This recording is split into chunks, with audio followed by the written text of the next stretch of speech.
What is the country with the largest Muslim population in the entire world? Saudi Arabia, Pakistan, Egypt, or Nigeria? Well, none of them. The correct answer is Indonesia. Islam is the religion in Indonesia with most adherents, with 87.2% of Indonesian population identifying themselves as Muslim in a 2010 survey. Indonesia has the largest Muslim population in the world, with approximately 220 million Muslims.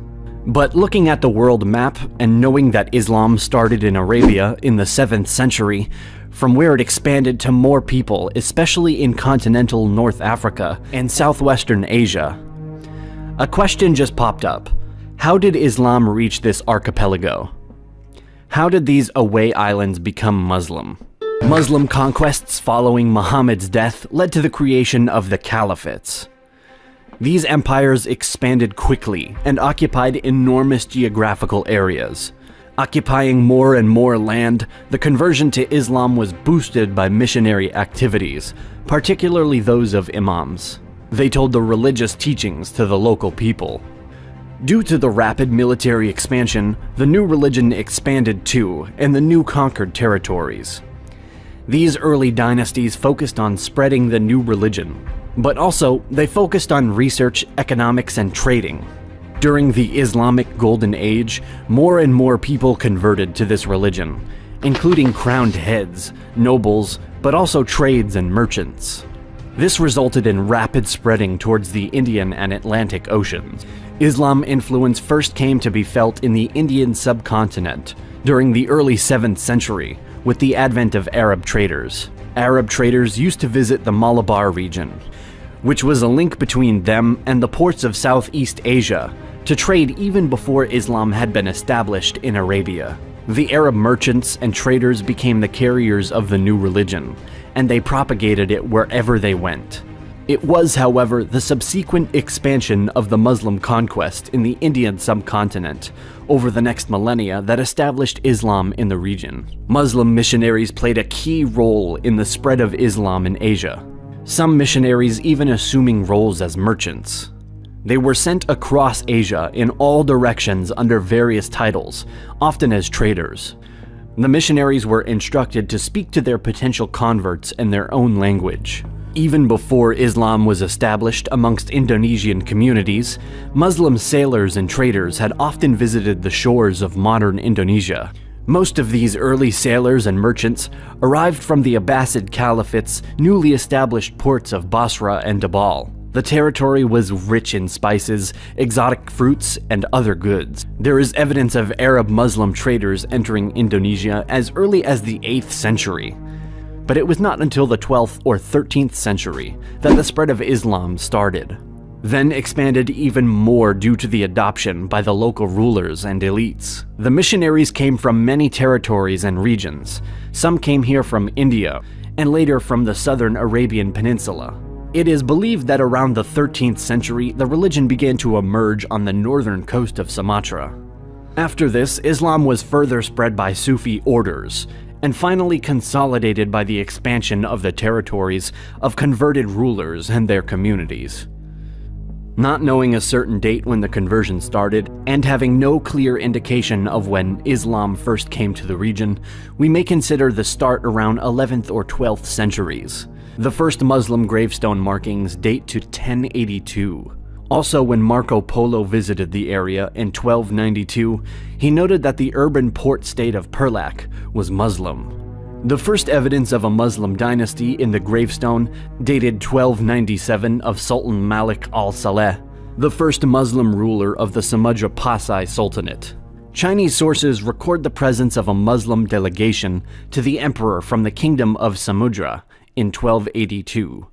The spread of Islam generally followed the trade routes east, through the primarily Buddhist region, and half a century later, in the Malaccas we see the first dynasty arise in the form of the Sultanate of Malacca, at the far end of the archipelago, formed by the conversion of one Shah into a Muslim, and the adoption of the name Muhammad Iskandar Shah.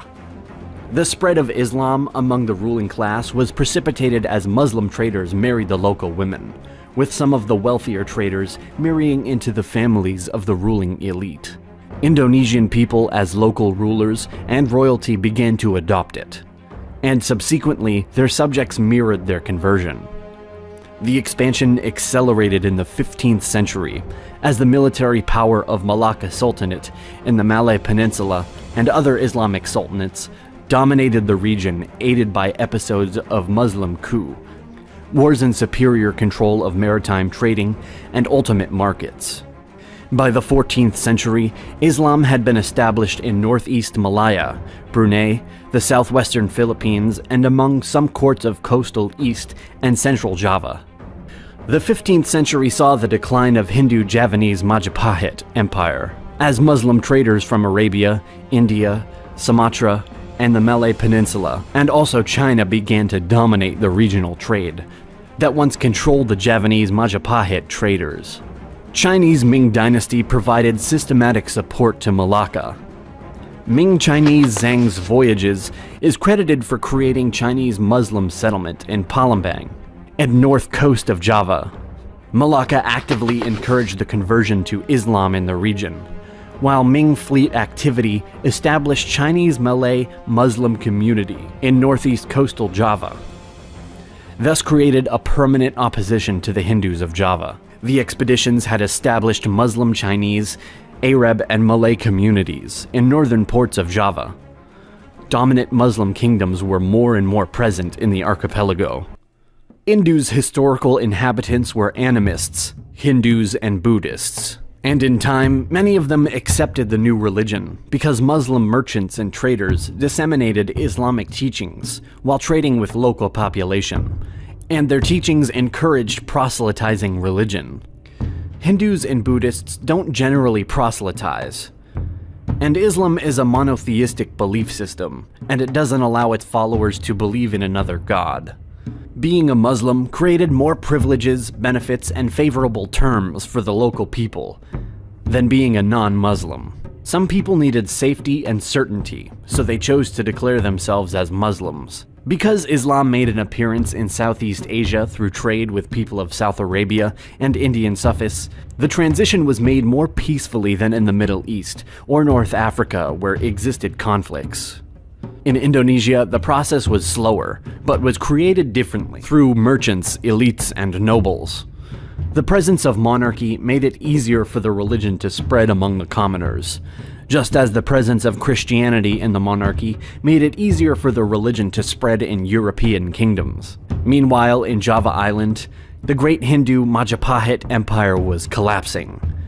Some of these new kingdoms were supported by Ming China through assimilation related to trade, royal conversions, and conquest. Islam had supplanted Hinduism and Buddhism as the dominant religion of Java and Sumatra by the end of the 16th century. But many cultural and religious habits from the Hindu-Buddhist era were mostly tolerated and even incorporated into Islamic rituals. Islam didn't obliterate the pre-existing culture. Rather, it incorporated and embedded the local customs and non-Islamic elements among rules. In part, the strong presence of Sufism has been considered a major enabler of the syncretism between Islam and other religions. When Europeans came, they brought Christianity to the Muslim majority, but not so many converted, probably due to the fact that in that time, already the accent wasn't put on religion as much as in the 12th or 13th centuries. But this is another discussion. Indonesia is a big country, with more than 250 million people from different cultures and ethnicities across thousands of islands. From a religious point of view, Indonesia is not ruled by a single law. Because more than 80% of the population are Muslims, Indonesia can be called as one of the Muslim countries in the world. But Indonesia is not a traditional Islamic one. Their constitution does not specifically base on their religion, and also it contains many values, universal ones, which are also available in Islam as well as in other religions, formulated into what is known as Pancasila, the 5 philosophical pillars of the country,